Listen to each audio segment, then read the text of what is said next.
Hey, what up, everybody? It's your boy Carson Fox here with episode 2, I guess, of Fox on West Virginia Mountaineer Sports for the 2023 West Virginia football season. And it's a big one to start it off this Saturday night, 7:30 kickoff on NBC kickoff against the number 7 Penn State Nittany Lions. The first time that West Virginia is playing Penn State in 30 years, back when the two programs were independents. Of course, Penn State leaving for the Big Ten Conference, West Virginia going to the now defunct, at least for football, Big East. This was a series that Penn State really has owned since the two teams first met in 1904. The Nittany Lions are 48-9-2, including an incredible 36-2-1 over their last 39 matchups with the Mountaineers. And that's why I can't call this a rivalry, other than the fact that the two teams are just 3 hours apart from each other, recruit a good number of the same players.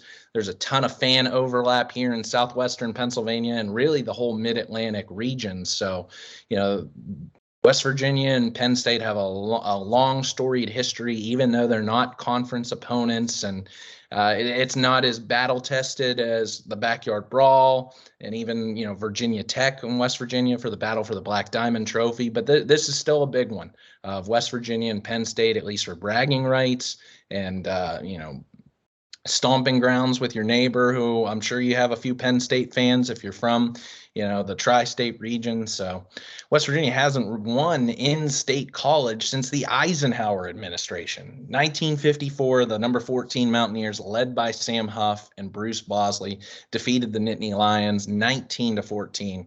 And where I'd like to start with today's episode is, how does a 30-year-old like me, who has never witnessed a West Virginia Penn State game in my lifetime, view Penn State? Now, I got to say, Penn State is the program that West Virginia really aspires to be like. If you look back at the history, Penn State was built up under Joe Paterno, really to greater heights than West Virginia was under Don Nehlen and then Rich Rodriguez.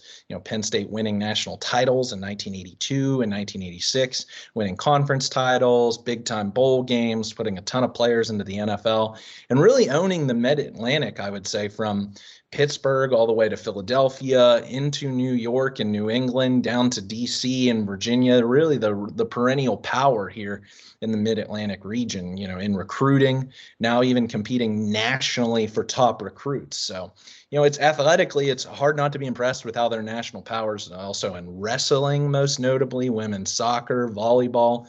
And Penn State really has an elite fan base with over 100,000 fans flocking to Beaver Stadium on fall Saturdays. You have to respect Penn State. It just doesn't mean you have to like them. That's what I'd say. I'd consider them right up there with Virginia Tech as probably number 2 in terms of teams I hate. And I would think a lot of Mountaineer fans, especially older than myself, would feel there's a lot of hatred, I would say, between West Virginia and Penn State. But it seems like, the hatred from Pitt gets overshadowed of the hatred of Penn State. So you have this triumvirate, I guess, of, Pitt hates Penn State more than they hate West Virginia. West Virginia hates Pitt more than they hate Penn State. And Penn State really, as much as they like to say unrivaled, hates Ohio State. So there's probably not as much animosity against West Virginia from Penn State side. I know that, the older crowd would probably speak differently, especially those who remember Major Harris and the way he ran all over the Nittany Lions in the late 80s. So there is, this unspoken battle, I would say, more so in the recruiting realm and for national prestige, national relevance, that Penn State overshadows, I think, both Pitt, West Virginia, Virginia Tech, Syracuse, all the way north to Boston College, Rutgers, especially in New Jersey. They are this northeastern power, and they clash with Ohio State. And for their sake, at least, they haven't been able to, scale the mountain, get up to the same level Ohio State has, at least since the late 80s. So, where I say I'd set this stage for where Penn State and West Virginia, are today. Since taking over in 2014, James Franklin has put the dark age of the end of the Joe Paterno era, Sandusky scandal, really far in the past. Penn State, with what I would call light sanctions against the Nittany Lion program for what happened through the Sandusky era scandal, Whether or not you want to, however you feel about Joe Paterno and his knowledge or not knowledge of the situation, how the local authorities handled that up there in State College, and how the NCAA ultimately chose to respond in the way that they did, that's far in the past. I mean, Nittany Lions have completely turned a corner under James Franklin, and put themselves in the upper echelon of college football. Multiple 10-win seasons, 3 New Year's Six bowl victories, a Big Ten championship, while earning himself a very nice figure, $10 million a year salary. And really, he's recruiting Penn State at heights as only seen really during the Joe Paterno era. I mean, if you look at their rankings for this year's class, last year's class, and the year class before that, I mean, he has them recruiting at a level, not exactly to the level of Ohio State, Alabama, LSU, the Clemson, I wouldn't even say Oklahoma, but I would say that those teams who have made the playoff most consistently over the last decade, but they're right there. So, obviously I don't want to retell the misfortunes of West Virginia's football program and its drop in national prestige and relevance from not just the Dana Holgorsen era, but going back even to Rich Rodriguez and then Don Nehlen. But for all the reasons that, I've talked about since the final game of the 2022 season ended in Stillwater, Oklahoma last year, there are some reasons to have some confidence coming into this season in this matchup against Penn State. West Virginia really retained well. As I've mentioned before, I think Country Roads trust in the NIL game for West Virginia has, turned a new corner, especially without Shane Lyons in the athletic department anymore. So West Virginia has really retained its current players well, most notably C.J. Donaldson, Nico Marchiol, some of those young, talented guys, also on the offensive line, Wyatt Milam. So having that retention this year has been key, I would say, for keeping a core together. Jordan Jefferson and Caden Prather, really the two most notable losses, maybe Charles Woods even, who had a very tumultuous 2022 season, but West Virginia really retained well. So they're not decimated by the transfer portal, like a Colorado is, even like Oklahoma State was this offseason. They have the 9th best offensive line in the country, according to Phil Steele, national contributor. He knows his college football. He knows how good this offensive line can be, with around Milam, Frazier, an All-American center in the middle, and out right Doug Nestor, pinholed between the two of those. You have a Tomas Rimac, freshman All-American this past season, who played multiple games for James Gamitter, who left the team. And then at right guard, you have Jaquay Hubbard, former 4-star recruit, who really came on strong last year in a rotation with Brandon Yates at right tackle. I like what West Virginia has been able to do in the last year with that offensive line, and Matt Moore deserves a lot of credit after what he went through in the 2021 season. A mobile quarterback finally in Garrett Green, who I said on last week's episode is the fastest quarterback that West Virginia has had since Pat White. So I'm finally a guy who can escape the pocket, can beat you with his legs, even more so I feel like at this stage in his career than his arm. And then there were a few transfer portal recruiting wins. I was critical all offseason of West Virginia's transfer portal recruiting, but I think I can, in hindsight, now see that the effort from Country Roads Trust in the NIL game was for retention of the current players.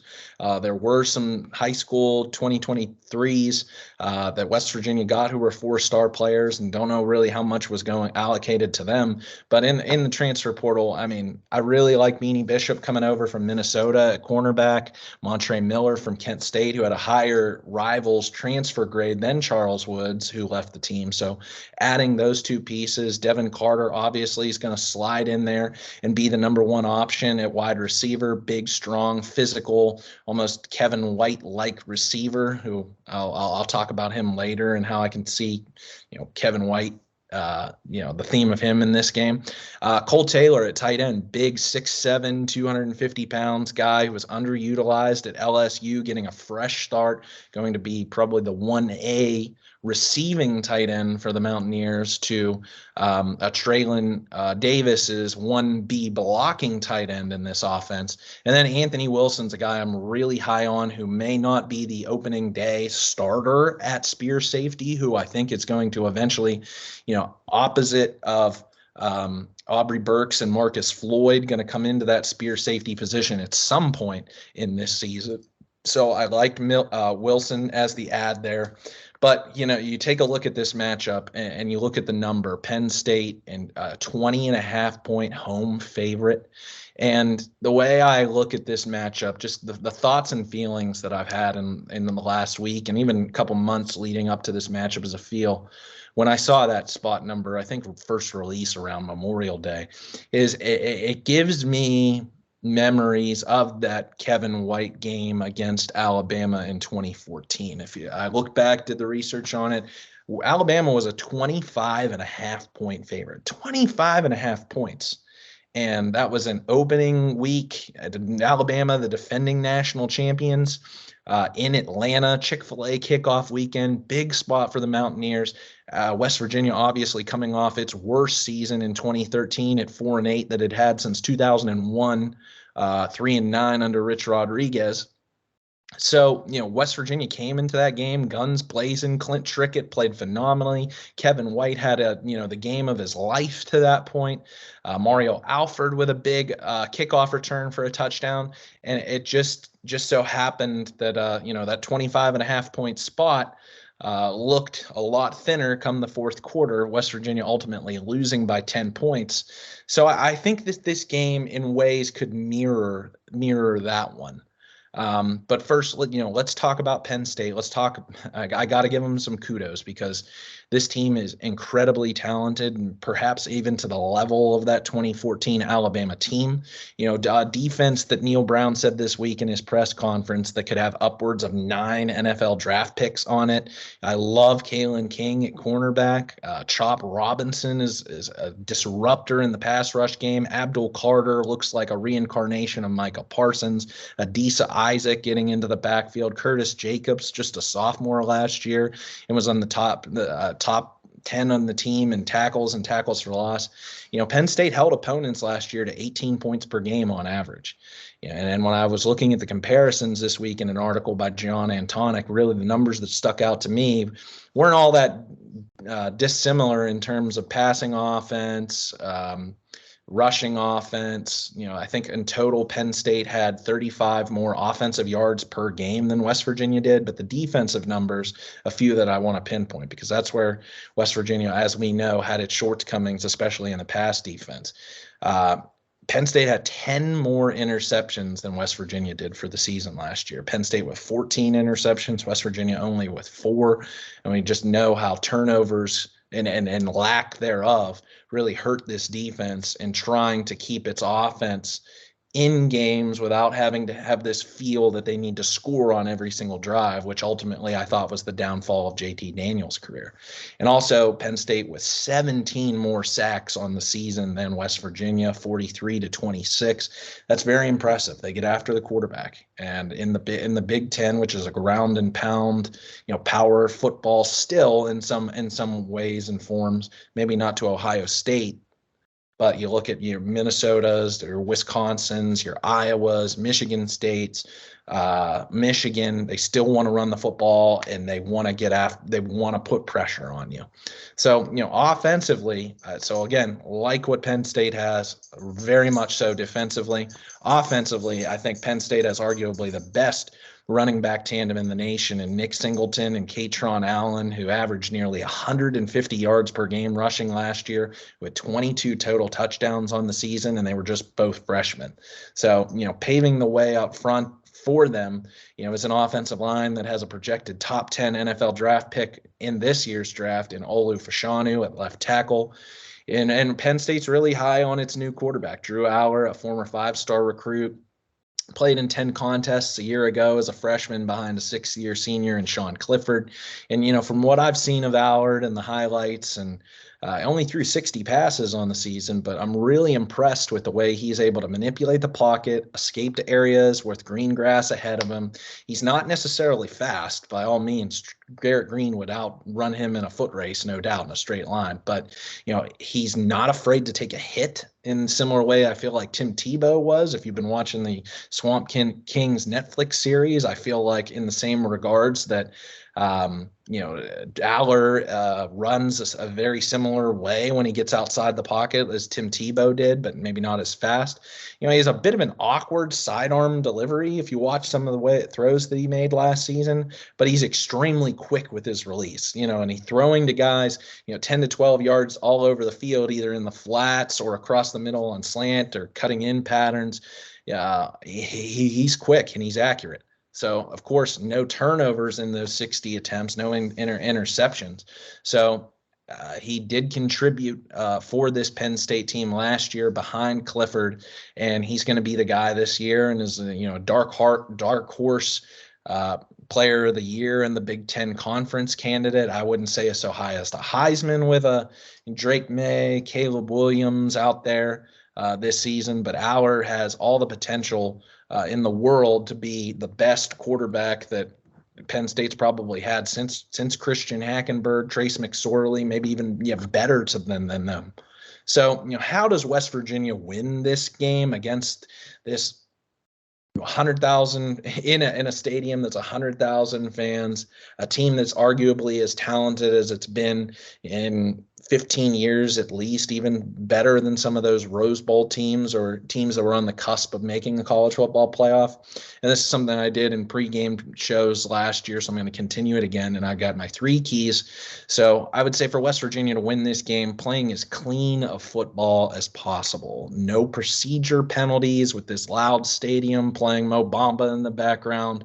I think the backyard brawl really last year readied this team for this type of electric big game atmosphere. I know, Carson, 102,000 is a lot different still than 72,000, but I mean to tell you, I've been to some big games, most notably I would think LSU in 2011 was probably the one game that I could compare apples to apples with the backyard brawl, even though one was one was at Milan Puskar Stadium and the other was at Heinz Field. But I mean, the electricity when Dave Wanstead and the team captains walked out at midfield for the coin toss, I mean, it was vicious. It was visceral. You could feel the hatred.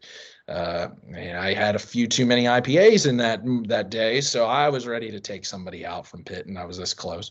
So, I mean, when kickoff happened, the first quarter was loud. It was smash mouth, in your face, really didn't settle in until the second quarter. So I could see that being the same way in this contest, and that's the key. No turnovers, especially in Penn State territory, or allowing Penn State to have any sort of turnover returns, whether by way of an interception or a fumble into West Virginia territory. That will be a killer, absolute killer. If Garrett Green turns the ball over in the manner in which he did against Kansas State last year is a game that rings a bell to me. And, throwing the football wasn't really that great in that Oklahoma State game. He ran phenomenally. So he's got to play controlled. I know as I said in last week's episode, he's a Mexican jumping bean out there. He's like my dog Lila. Whenever she gets excited and she can jump as high as I'm standing and ready to go. That is everything that you want in an essence of a football player is Garrett Green. So can he unleash that in controlled ways without turning the ball over? So to that same vein, I think that Neil Brown in this offense has to be creative, and this is going to sound like an oxymoron, while doing what West Virginia does best, and that's running the ball with Green, with C.J. Donaldson, who's finally back after his devastating ankle injury in the TCU game last year. 5 total missed games for Donaldson on the 2022 campaign, one in which he averaged over 6 yards per carry, 8 touchdowns in just 7 games. So while I want to see West Virginia, and I advocated for this all offseason, so I'm going to kind of stick with it, of running the wishbone, I want to see a ground and pound, control the clock, limit possessions for Penn State, move the chains, and don't turn the ball over kind of offense. But what I think that then you have to supplement that with, and we saw this in the spring game, is a trick play or big play on special teams. I think you have to pull out all of the stops in this game. That nothing, no stone can be left uncovered, unturned. So if that means running some sort of, Statue of Liberty or, double reverse passes, something like that, you're going to have to, that's how, in a way that Johnny Manziel, going back to that doc against Alabama back in 2013, you have to win in unconventional ways. And the spread read option is going to be a dynamic that we haven't seen under Neil Brown, with having Jarrett Deggy at quarterback, with having Austin Kendall, with having JT Daniels, guys who are not going to run the ball as quarterbacks. So we're going to see a lot of that, and I cannot wait to see that type of offense brought back, similarly to the glory days with Pat White and Steve Slayton. CJ Donaldson and Garrett Green hopefully can, be that type of tandem in the backfield. But I think you're going to have to do something crazy. So let's see what that happens. Now, I think offensively for Penn State, I think they're going to play more conservatively than what we see as West Virginia fans in the Big 12. Like, I go back to that Baylor game this past year. Penn State's going to want to run the ball. They're going to rely on that running option with a trio in the backfield, either as like a trio set behind Aller or in almost a pistol formation around him. That Aller, I think, is going to take some shots down the field, just like Keaton Slovis did again in the backyard brawl last year. And fortunately for West Virginia, they came up as drops for Pitt. But I would say for Aller, if I see him throw more than 25 times in this game, I'll be rather surprised. I think this plays honestly well into what West Virginia does well defensively. And going back to that backyard brawl game, I think the Frank Cignetti pit run offense is a similar scheme and concept in a way as Penn State. And if you recall, in that backyard brawl, defense was not the problem in that contest. I mean, the tackling was there.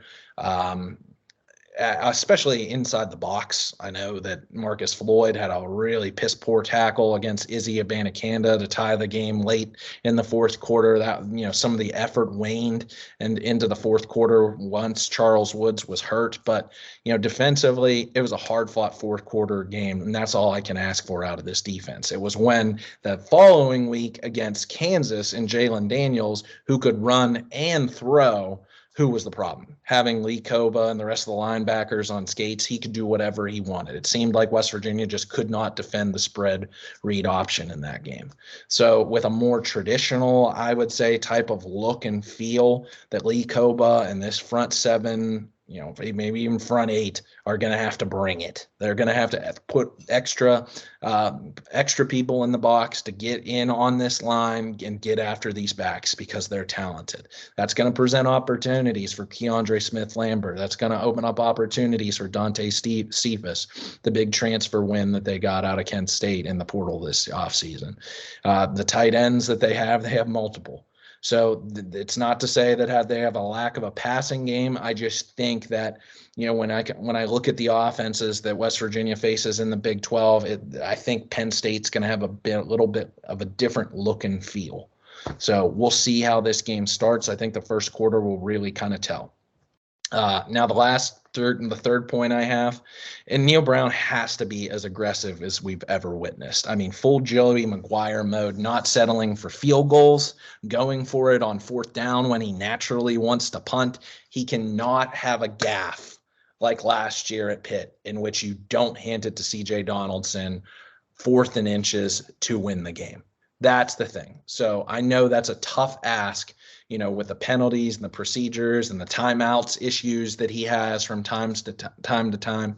But I mean, he is, as I've said before, conservative to a fault. And we saw that in 2020 with how many times that he would opt to kick field goals rather than go for it and be aggressive. We saw it last year in that Pitt game. I don't even want to talk about it. So he cannot have any coaching mistakes that time management, clock management, different situations. This coaching staff really has to bring it and has to prove it to this fan base to put any, I would say, faith left in them with the backyard brawl coming up in 2 weeks. And so all I will say is this: West Virginia could play a 95% A grade game and still lose, just given how talented Penn State is offensively, defensively, on the road, at night, week one. Not a lot of film on Aller, not having a lot of film on this offense as a whole. Not as familiar, I would say, in a standpoint of playing this team annually. Like, you come to know what you expect from Kansas State. You know what to expect from Baylor. Penn State being a non-conference opponent, you don't know exactly. Similarly to the Maryland game in 2021, in which West Virginia lost, that I still can't get over to this day. It's tough. It's tough playing on the road. It's tough playing a opponent that you're not necessarily familiar with, especially when you don't have a talent disparity in which you feel as if you're, the overwhelming favorite. I think back to the 2018 game against Tennessee in Charlotte as a prime example. West Virginia's offense was so much further ahead than Tennessee was that wasn't that game. You would have bet the house on, and I think you were going to hit. So that's what's going to be tough. And I think that's why West Virginia has to go in there and put up an awesome fight. And that's what I would say to West Virginia fans who are like, all right, Carson, what are your predictions? How do you feel about this game? And how do you see it in the grand scheme of the entire season? This is okay. I feel like if West Virginia goes out there and plays to, just like Alabama in 2014, to a 10-point defeat. And I am not a moral victories person. Greater than 90% of the time, I'm with you. I'm with that crowd. A loss is a loss, especially at this point. It's not 2019 or even 2020 anymore. There's little time left for Neil Brown. He's the hottest coach on the hot seat in all of college football. This could be the biggest win West Virginia's had non-conference on the road since Oklahoma in 1982. This is this big of a win, and come Saturday, every fiber in my being will want to win this game. And, if you get one or two IPAs in me, like, I might be singing a different tune, but, my head over my heart in this situation is that Penn State is just at this stage in their program and their progression more talented. But of course, you got to see how it plays out on the field. So that's the beauty of college football, is that really anything can happen on any given Saturday. But I think not getting blown out, playing the type of contest that West Virginia did against Alabama in 2014, shuts up many of the haters in the national and local medias right now. And I think if you stay healthy, no significant season nagging or season-long injuries like Charles Woods had in game one against Pitt, that sets you up well for the biggest revenge match in a long time in 2 weeks against Pitt, where the season could very well be on the line. So it's a tall task. It's an empty feeling. Like I said, you don't want to have a moral victory even in a loss, but this is going to be tough. And it's just hard right now, given in looking at the full scale of things of a 12 game season, looking at it on paper at the beginning of the year, this was one that you have to have everything go right to pull off an upset victory that West Virginia, like I said, hasn't had since 1954, and Happy Valley has only ever beat them 9 times as a program. If this was 2018 with Will Grier at quarterback and David Sills out wide, Gary Jennings, Trayvon Wesco, that offensive line, even that defense that I thought was just average to a little bit above average, different story. If it was even 2012 with a piss poor defense that they had in 2012, but Geno Smith, Tavon Austin, Stedman Bailey, J.D. Woods at receiver, also different story. Or a Pat White, Steve Slayton, the glory days, 05 to 07. That's what I would. This would be for so much more of a fun, aggressive matchup if West Virginia had one of its better teams of the last 15 years to go up against Penn State. That's why I think it also makes for such a David and Goliath type of matchup, and that's probably why the spread is what it is. Also, given that Neil Brown's still the head coach, but there's a chance. You're saying there's a chance, and there is definitely a chance if West Virginia goes out there, plays a perfect to near perfect game, and can somehow get the ball to roll its way on Saturday. 4 quarters, 60-minute game, and with the running clock the way it is, there might be limited possessions. So, like I said, a win for West Virginia means so much for the program, for Neil Brown. The current team's confidence would be over the moon. I'm not underestimating how much a victory would mean. It would put West Virginia, I feel like, back on the map and give you a lot of confidence for the rest of this 2022, their 23 season. But if you get blown out and a loss to Pitt, I don't care whether it's by 1 point or 100 points, and that very well could be the curtain call for Brown.